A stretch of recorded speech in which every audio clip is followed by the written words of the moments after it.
எதுவுமே தெரியாத மனுஷங்க பேப்பரை பார்த்து படிச்சுட்டு இருந்தாருங்க. அவருக்கு எதுவுமே தெரியாதுங்க. அவரை முதல் பேசி எடுத்தாந்து உட்கார வச்சாங்க. அவர் எப்படி உட்காந்துருந்தாருன்னா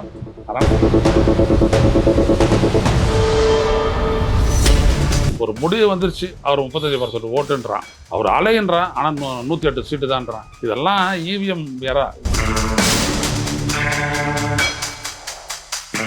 பேஸ்ட் மாட்டிக்கிறாரு இப்போ வரைக்கும். இவரை வந்துட்டு நான் ஒரு மாற்று அப்படின்னு சொல்லி நான் ஓட்டு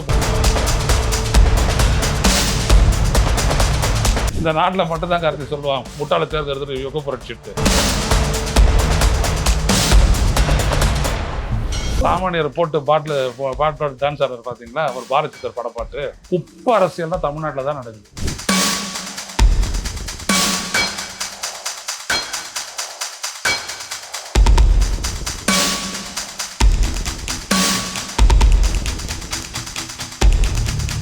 வணக்கம் நேயர்களே, நான் உங்கள் கார்த்திக். நம்முடைய சிறப்பு நேர்காணலில் மூத்த பத்திரிகையாளர் ஐயநாதன் இணைந்திருக்கிறார். அவரிடம் விரிவாக பேசலாம். வணக்கம் சார். வணக்கம் சார். இன்னொரு பக்கம் இப்போ நேத்து தஞ்சாவூர்ல முதல்வர் ஸ்டாலின் பேசும்போது என்ன சொல்றாருன்னா, ஆட்சிக்கு வந்த விஜய் விமர்சிச்சு பேசும்போது வெறும் இன்ஸ்டாகிராம் கவர்ச்சினாலேயே அவர் ஆட்சிக்கு வந்துட்டாரு, நம்ம தான் கடுமையா உழைச்சோம் அப்படிங்கிறாரு.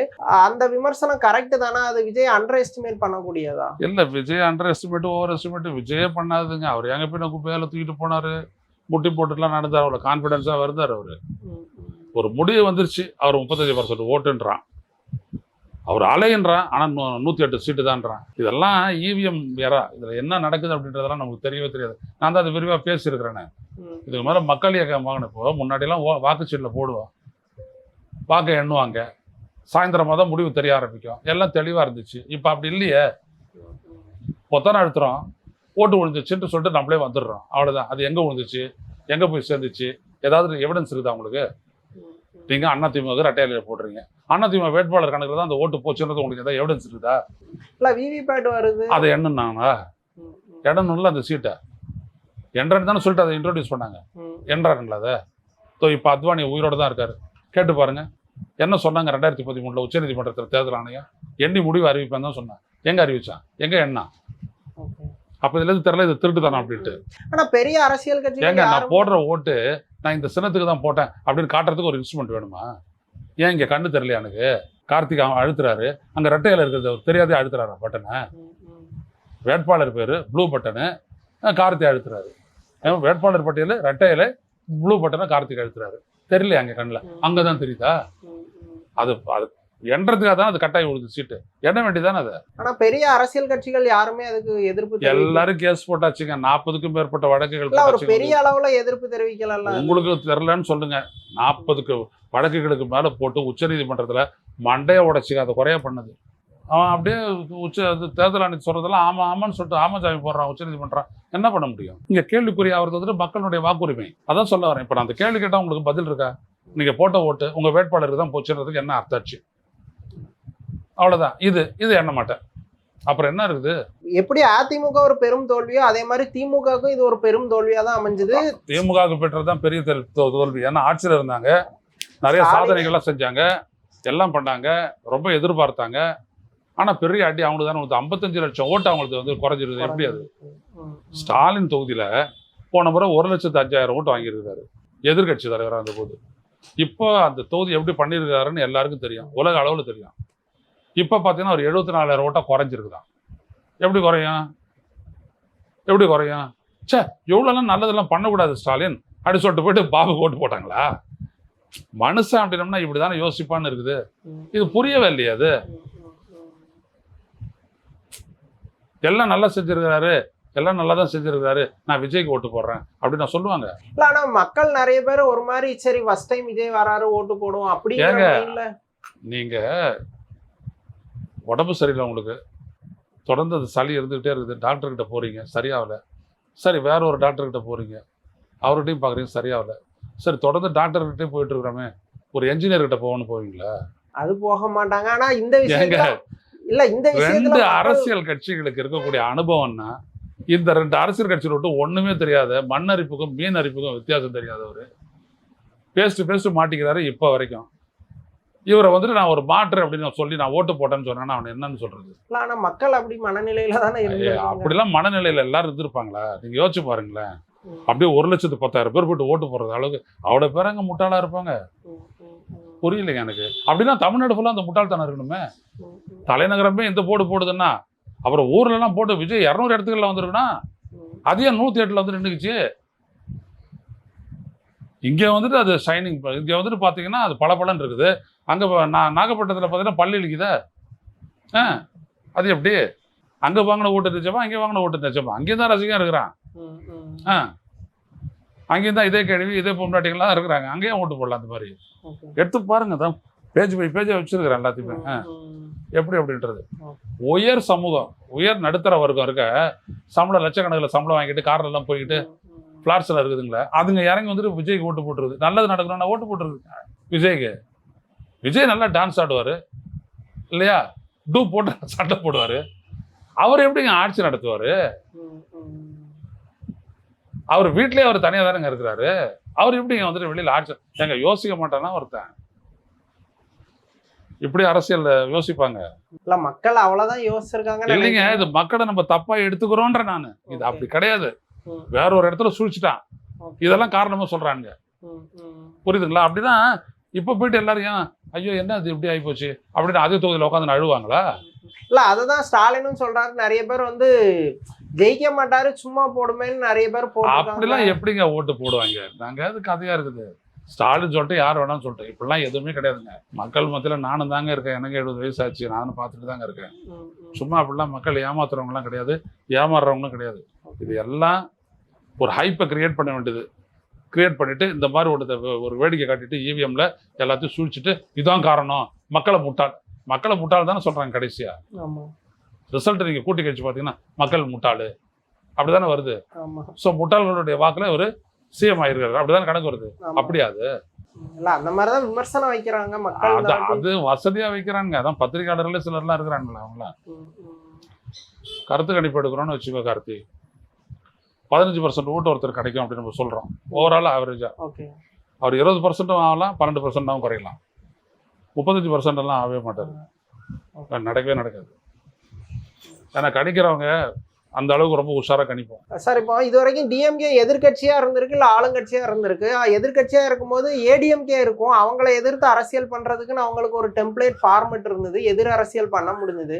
இப்போ விஜய் தரப்ப சப்போர்ட் பண்றவங்க எது சொன்னாலும் கேட்காத மனநிலையில உள்ளவங்க இப்போ அவங்களுக்கு எதிராக எதிர் அரசியல் பண்றது திமுகக்கு எவ்வளவு சவால் நிறைஞ்சதா? சும்மா கூவிட்டு போக வேண்டியதுதான் அவங்க திமுக, வேற ஒண்ணும் கிடையாது. விஜய்க்கு ஓட்டு போட்ட மக்கள் திருந்த போறது இல்லை, மறுபடியும் விஜய்க்கு தான் போடுவாங்க. அதையும் நான் சொல்லிடுறேன். விஜய் விஜய் விஜய் அவர் ரசிக மனநிலையில் இருக்கிறோம். ரசிக மனநிலையில் தான் கடைசி வரைக்கும் இருப்பான். அவனுக்கு எதுவுமே தெரியாது வேற அரசியல். அதனால அவன் போட்டு போவான். நீங்க என்ன பண்ணலாம், விஜய் எக்ஸ்போஸ் பண்ணலாம். இந்த மாதிரி சொன்னியே, இந்த மாதிரி பண்றியே அப்படி சொல்லி எக்ஸ்போஸ் பண்ணலாம். அவ்வளவுதான், வேற எதுவும் ஒண்ணு. அத மக்கள் உணர்ந்துப்பாங்களான்னு கேக்குறேன். மக்கள் உணர்வாங்க. என்னைக்கும் விஜய்க்கு எதிராக ஓட்டு போட்டவங்க தான் அதிகம். என்னதான் ஒரு கணக்கு எடுத்துக்கிட்டாலும் அதானே அதிகம். இப்போ தேவைக்கெல்லாம் இப்ப எம்எல்ஏ இருக்கிற ஈவன் பள்ளிக்கல்வித்துறை அமைச்சர் அவங்களோட கல்வி தகுதியெல்லாம் கேள்விக்குள்ளாகுது. நிறைய ஃபோர்ஜரி பண்ணலாம், ஆனா ஒரு மாதிரி பில்டப்பா கொடுத்ததா செய்திகள் வருது. அது எதுவும் மோடி லெவல்ல நடக்குது. இங்க நம்ம ராஜ்மோகன் லெவல்ல எதுவும் பண்ண விடாதுங்களா? மோடி லெவல்லே நடக்குது சார். யூனிவர்சிட்டி அப்படின்னு அங்க வருது. சர்டிபிகேட்லாம் பார்த்தோம். அதெல்லாமே ஏத்துக்கிட்டோம். விடுங்க. இவர் வந்து கல்வியில ஒன்றும் பண்ண போறது இல்லை. அப்படியே ஒரு ரவுண்டு வர போறாரு, அவ்வளவுதானே. ஒருத்தர் உணவு அமைச்சரை போட்டுருக்காரு. அவர்னா உணவுல என்ன ஒன்றும் கிடையாது. அவர் ஒரு ரவுண்டு வருவார். எல்லாரும் ரவுண்டு வருவாங்க, பல்பு போட்டுக்குருவாங்க, எல்லாரும் நிற்பாங்க, ஒரு சல்யூட்டெல்லாம் ஒரு கூத்து ஒரு 3 வருஷம் நடக்கும். அதில் ஒன்றும் தவிர்க்க முடியாது. ஓடாந்துறைன்னு ஒரு கிராமம் கேள்விப்பட்டிருக்கீங்களா? இல்லை சார். அது சொன்னால் மக்களுக்கு புரியும். அந்த ஓடாந்துறை கிராமத்தில் அந்த கிராமத்துக்காக இருக்கக்கூடிய அந்த என்னென்ன நிதி ஒதுக்கீடு எல்லாம் வருதுன்னு எல்லாத்தையும் கலெக்டர் ஆஃபீஸில் கண்டுபிடிச்சு அந்த கிராமத்தையே ஒரு மாடல் கிராமமாக ஆக்குனாரு. அங்கே பிரசிடெண்ட்டாக வந்தவர், பேர் டக்குன்னு வரல, வந்தவர். எல்லா வீட்லேயும் சோலாரு, எல்லார் வீட்லேயும் வந்துட்டு கரண்ட் ஆட்டோமேட்டிக் ஏறி ஒன்றும் பிரச்சனைலாம் ஒன்றும் இல்லை. நல்லா அழகாக பண்ணிட்டார் அவர். 2 முறை மறுபடியும் அவர் தேர்ந்தெடுத்தாங்க. 3வது முறை அவர் தோக்கடிச்சிட்டாங்க. என்ன காரணம் அது தெரியல. ஓகே, அவ்வளோதான். அவரை கூப்பிட்டு எல்லாரும் விருது கொடுத்துட்டு இருக்கிறாங்க. உலக அளவில் அவரை பாராட்டுறாங்க, எல்லாரும் பண்றாங்க. இந்த புதிய தலைமுறை கூட விருதெல்லாம் கொடுத்துச்சு. அப்புறம் பார்த்தீங்கன்னா அவர் தோத்துக்காரு. டெமோக்ரஸி அப்படின்னு டெமோக்ரேசின்னு கூட சொல்றது உண்டு. ஜனநாயகத்தை புரிஞ்சுக்க முடியாதுங்கிறது அப்படிலாம் ஒன்றும் இல்லைங்க. மக்களை வந்துட்டு நம்ம ஜனநாயகப்படுத்த தவறுனது சினிமாவுக்கு அதிகப்படியான முக்கியத்துவம் தமிழ்நாட்டு மக்களிடையே இருக்கிறது. ஓகே. இதுதான் காரணம். ஆனா நம்ம நினைச்சதை விட சினிமாக்கு வந்து கூடுதல் முக்கியத்துவம் இருக்கு இருக்கு. இருக்கு ஓகே. எல்லா இடத்துலயும் இருக்கு. திமுக தான் பண்ற. இவரே ஸ்டாலின் என்ன சொல்றாரு, இது பாருங்க இதான் சூப்பர் ஸ்டார்ன்றாரு. அப்புறம் சூப்பர் ஸ்டார் யாருன்னு கேட்டாலும் பாட்டை வேற பாடுறாரு. அப்ப அதுல இருந்து என்ன ஆயிடுது, சினிமாவும் அரசியலும் ஒண்ணுன்ற மாதிரி தானே ஆகுது. அப்படியா அது? அப்படி யாராவது சித்தராமையா வந்துட்டு சூப்பர் ஸ்டார் யாருன்னு கேட்டா சித்தராமையா அப்படின்னு சொல்லுப்பாது அப்படி பாடுவார் அவரு. இங்கே தான் அதெல்லாம் நடக்குது. குப்பை அரசியல் தான் தமிழ்நாட்டில் தான் நடக்குது. அப்புறம் அதுல குப்பையிலேருந்து ஒரு குப்பை ரிசல்ட் வந்துட்டு உடனே நம்ம கோச்சிக்கிறோம். வேற ஒன்றும் இல்லை. அவன் வச்சு சூழ்ச்சிட்டான் டெல்லியில இருந்துட்டு. அவன் ரொம்ப அழகப்பட்ட. இப்போ அவனுக்கு ஏற்ற ஒரு அரசு வந்துருச்சு இல்லை. இங்க ஸ்டாலின் இருந்தாலும் ரெசிஸ்ட் பண்ணுவாரு, எடப்பாடி இருந்தாலும் சில விஷயங்களை விட்டு கொடுத்தாலும் பல விஷயங்களை ரெசிஸ்ட் பண்ணுவாரு. இப்போ ஒன்றும் இல்லைல்ல, இவருக்கு என்னன்னு தெரியாது. இப்போ போறாரு டெல்லிக்கு, மண்டை கழுவி விட்டுருவாங்க. இவர் என்ன பண்ணுவார், பெசாது இருப்பாரு. இப்போ சட்டப்பேரவைக்கு வந்துட்டு இருக்காரு. ஒரு மாசம் வந்துட்டு அதுக்கப்புறம் வரமாட்டாரு. ஒன்னும் கேட்க முடியுமா? அவ்வளவுதான். இல்ல இத வந்து ஒரு சிலர் சொல்லும்போது இது ஒரு யுக புரட்சி, 2 பெரிய கட்சிகளை வீழ்த்திட்டு இளைஞர்கள் வந்திருக்காங்க. இந்த நாட்டுல மட்டும் தான் கருத்து சொல்லுவாங்க, முட்டாள தேர்தல் யுக புரட்சிட்டு. இல்ல சாமானியர்கள் நிறைய அரசியல்வாதி ஆயிருக்காங்க, அமைச்சர் ஆயிருக்காங்கிறாங்க. உண்மையில அவங்க எல்லாம் சாமானியர்கள் தானே? ஒரு சாமானியர் போட்டு பாட்டு டான்ஸ் ஆடுறாரு பாத்தீங்களா, ஒரு பாரதிதாசன் படப்பாட்டு. இன்னொரு சாமானியர் என்ன சொல்லிட்டு போறான்னா, கீர்த்தனா, அவன் தான் தொழில்துறை அமைச்சர். 10,000 லட்சம் கோடியை வந்துட்டு கழுவி எடுத்துட்டு போயிட்டாங்களாம். இது தொழில்துறை. அப்புறம் என்ன மற்றதெல்லாம் சொன்னோம்னா ரொம்ப சிரிப்பாலாம் இருக்கும். ஒருத்தன் ட்ராமாவே போடுறான். அவன் ஏதோ ரயில்வே ஸ்டேஷனில் இருக்கிறான். உடனே ஓடி வந்து என் பிள்ளைய காணுங்கன்றான். உடனே அவன் ஃபோன் எடுத்துட்டு போலீஸ் ஸ்டேஷனான்னு பேசுகிறான். உடனே வாங்க போலீஸ் ஸ்டேஷனுக்கு போகிறான். அங்கே போனால் புள்ள இருக்குது. இப்படி ஒன்று போட்டு உடனே ஒரு பாட்டு ஒன்று விடுறான். இதான் நான் யுக புரட்சி. அதான் எல்லாருமே இப்ப எம்எல்ஏக்கள் எல்லாருமே டெய்லி எவ்வளவு கிரைம் நடந்தது 5-6 நாள்ல பாத்தீங்கல்ல? நிறைய இருந்துச்சு. ஏதாவது சொன்னாங்களா? ஏன் ஸ்டாலின் இருக்கும்போது நான் கத்துறேன். அதான் ஊடகங்கள் எதுவும் பெருசா அத இம்பார்ட்டன்ஸ் ஏங்க இருக்கிறவங்களே இல்லாட்டி நம்ம எப்படி ஃபேமஸ் ஆயிருப்போம்? ஊடகங்கள்ல நானே ஸ்தானங்களா இருந்தாலும் நம்ம எப்படி ஃபேமஸ் ஆயிருப்போம் சொல்லுங்க? நம்மளதுல எப்படி லட்சக்கணக்கில் எல்லாம் பேச்சு, இப்ப லட்சக்கணக்கில் ஏன் இப்படி வந்து பாக்குறான்? நம்ம எப்படி இவ்வளவு ரெவன்யூ சம்பாதிக்கிறோம்? அவனோட யோகியதை தெரிஞ்சதுனால தான் நம்ம கிட்ட வரான். ஊடகங்கள் அப்படிதான் இருப்பாங்க. பேப்பர் முதல்ல மரியாதை இருந்துச்சு, இப்ப டிவி மரியாதை இருந்திருக்குது. நம்ம மரியாதை எடுக்காத பாத்துக்கணும். இப்போ மத்திய அரசு வந்து தமிழ்நாட்டுக்கு எதிராக நிறைய தமிழ்நாட்டு வெஸ்ட் டிஎம்கேன்னு ஒரு பயங்கரமா ஓடிட்டே இருந்துச்சு. இப்போ அந்த டிவிகே கவர்மெண்ட் வந்து அவங்க எப்படி ஹேண்டில் பண்ணுவாங்க? அவங்களுக்கு அந்த மெச்சூரிட்டி இருக்கும்னு நினைக்கிறீங்களா? வந்து பாருங்க, வரட்டும் பார்ப்போம். 2-3 மாசத்துல தெரியும் பாருங்க. ஒன்னொன்னா வரும். இன்னும் இவங்க பட்ஜெட்டே போடல. இப்போ போறது வரைக்கும் திமுக பட்ஜெட்ல தான் ஓடிட்டு இருக்கு இந்த அரசு. இடைக்கால பட்ஜெட்ல தான் இவங்க பட்ஜெட் போட்டவொன்னு தான் அப்போ தெரியும் எல்லாமே. ஆனா அவர் வரும்போதே 10 லட்சம் கோடி கடன் இருக்கு, நான் வந்து நிதானமா தான் செயல்பட முடியும்னு ஒரு இந்திய ஒன்றிய அரசுக்கு 205 லட்சம் கோடி கடன் இருக்குது தெரியுமா விஜய்க்கு? எதுவுமே தெரியாத மனுஷங்க பேப்பரை பார்த்து படிச்சுட்டு இருந்தாருங்க. அவருக்கு எதுவுமே தெரியாதுங்க. அவர் அவங்க வந்துட்டு பேசி எடுத்தாந்து உட்கார வச்சுட்டாங்க. அவர் எப்படி உட்காந்துருந்தாருன்னா அதெல்லாம் நான் விமர்சிக்க தயாரா இல்லை, அதை விடுங்க.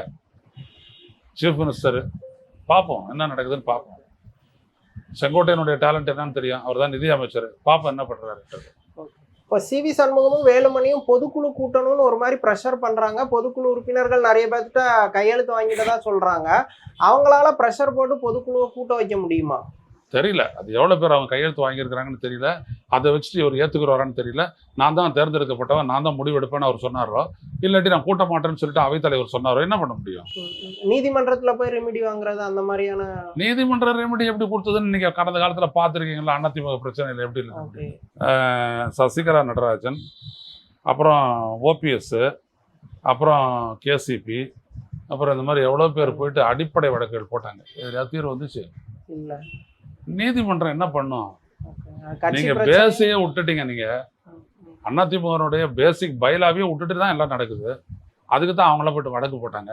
அது நீதிமன்றம் அதை கண்டுக்காதே வேற மாதிரி தீர்ப்பு சொல்லிட்டு போயிட்டே இருந்தது. ஒன்னொன்னுக்கு ஒரு தீர்ப்பு கொடுத்துட்டு போச்சு. அந்த நீதிமன்றம் கிட்ட போய் அவங்க கட்சியை காப்பாற்ற போறீங்க? நடக்காது. பொதுவாக அதிமுகல எந்த பிரச்சனை வந்தாலும் அதுக்கு பின்னாடி பாஜக இருக்குன்னு ஒரு குற்றச்சாட்டு இருக்கும். இந்த இப்ப சிவி சண்முகம் அன்கோ பிரிஞ்சு போறதுல பாஜக பின்னணி இருக்குன்னு நீங்க பாக்குறீங்க? இல்ல, முன்னாடி தான் இருக்குது. எடப்பாடி தான் இருக்கிறாரு. எடப்பாடி தான் முழுக்க. பின்னணி எல்லாம் ஒண்ணும் கிடையாது. உங்களை தாண்டி ஒண்ணு அதிமுக யாருக்கிட்டையும் போயிடல. அந்த அளவுக்கு எடப்பாடி பழனிசாமி விட்டு தரல. ஆனா கட்சியை ஒருங்கிணைக்கிற பணியில அவர் ஈடுபட மாட்டேங்கிறார், ஏத்துக்க மாட்டேங்கிறாரு, பயப்படுறாரு. இப்ப டிடிவி தினகரன் சசிகலாவெல்லாம் உள்ள கொண்டு வரணும்னு இவங்க கோரிக்கை வைக்கிறாங்க. அந்த முயற்சிகள்லாம் வந்து ஒரு பலனை கொடுக்கக்கூடியதா? அவங்க கட்சியை விட்டு ரொம்ப தூரம் போயிட்டாங்க தானே. எங்கங்க கேடர் இருக்குது இல்ல, எங்க ரொம்ப தொலைவு போயிட்டாங்க அவங்க. ம், நீங்க களமாடுற அதே இடத்துல தான் அவங்களும் களமாடுறாங்க. ஓகே. நீங்க பரப்புரை பண்ண அதே தொகுதியில் தான் அவங்க பரப்புரை பண்ணாங்க. அவங்க என்ன ஆந்திராவுக்கு போயிட்டாங்க, ம், கேரளாவுக்கு போயிட்டாங்களா? எல்லாம் இங்க தானே இருக்காங்க. ஓகே. கூப்பிட்டு பேசுங்க. அவங்களோட கேடர்ஸ் இருக்கிறாங்க, அவங்களுடைய பலத்தை காட்டி உங்களை தோற்கடிக்கிறாங்கல்ல. ம், ம், அப்ப அந்த பலம் எங்கேருந்து வந்த பலம்? அது அதிமுக வந்த பலம் தானே. அப்ப அந்த பலத்தை மறுபடியும் எடுத்தா சேருங்கன்னு சொல்றதுல வந்து என்ன தப்பு இருக்க முடியும்? ஓகே.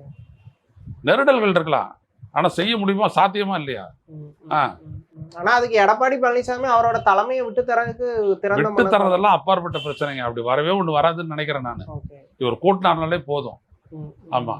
அவர் என்ன சொல்றாரு, தன்னுடைய அத்தாரிட்டியை நிலைநிறுத்தி, தனது அதிகாரத்தை நிலைநிறுத்த பாக்குறாரு. அவரு ம், ம். கட்சியை வந்துட்டு பலப்படுத்த பார்க்கல, அவர் வழிப்படுத்த பார்க்கல. Okay sir. தமிழ்நாடு அரசியல் குறித்து பல விஷயங்களை விரிவா பேசுனீங்க. ரொம்ப நன்றி.